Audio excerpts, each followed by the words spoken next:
মাটি লুটেরাদের রুখতে এবার সরাসরি মাঠে নামলেন সংসদ সদস্য হাসনাত আব্দুল্লাহ। প্রকাশ্যে আনলেন জড়িতদের নামও। শনিবার বিকেলে লক্ষ্মীপুর এলাকায় এক কর্মসূচিতে অংশ নিয়ে লুটেরাদের বিরুদ্ধে লড়াই চালিয়ে যাওয়ার ঘোষণা দেন তিনি। বিস্তারিত জানাচ্ছেন ত্রিবেণী তনু।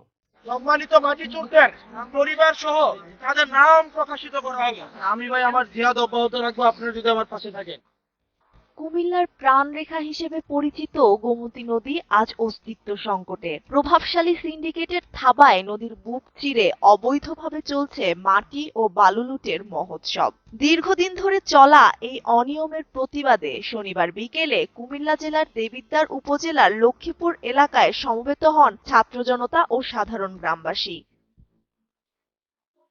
গোমতী নদী রক্ষায় আয়োজিত মানববন্ধনে হঠাৎ উপস্থিত হন জাতীয় নাগরিক পার্টির দক্ষিণাঞ্চলের মুখ্য সংগঠক ও সংসদ সদস্য হাসনাত আব্দুল্লাহ। সেখানে তিনি বলেন, জনগণ পাশে থাকলে গোমতী নদীর অবৈধ মাটি লুটেরাদের বিরুদ্ধে তার লড়াই অব্যাহত থাকবে এবং এ বিষয়ে কাউকে ছাড় দেওয়া হবে না। সম্মানিত মাটি চোরদের পরিবার সহ তাদের নাম প্রকাশিত করা হবে। আমি ভাই আমার জিহাদ অব্যাহত রাখবো, আপনারা যদি আমার পাশে থাকেন। ত্রয়োদশ জাতীয় সংসদ নির্বাচনে জয়ী হওয়ার পর থেকেই হাসনাত আব্দুল্লাহ তার নির্বাচনী এলাকায় দুর্নীতি ও অনিয়মের বিরুদ্ধে জিরো টলারেন্স নীতি ঘোষণা করেছেন। মানববন্ধনে দাঁড়িয়ে তিনি প্রকাশ্যে বেশ কয়েকজন মাটি খেকোর নাম উল্লেখ করেন এবং জড়িতদের গ্রেফতারে স্থানীয় প্রশাসনকে আলটিমেটাম দেন। এ সময় তিনি অভিযোগ করেন, রাতের আঁধারে প্রশাসনের কিছু অসাধু কর্মকর্তা গোপনে পরিবেশের অপূরণীয় ক্ষতি করে যাচ্ছে।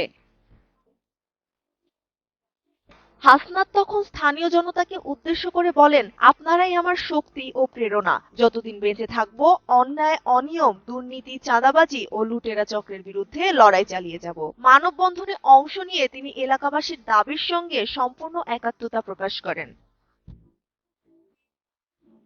তিনি আরো বলেন, গোমতী নদী এলাকার মানুষের জীবন ও জীবিকার সঙ্গে ওতপ্রোতভাবে জড়িত, তাই নদী রক্ষা করা সবার দায়িত্ব।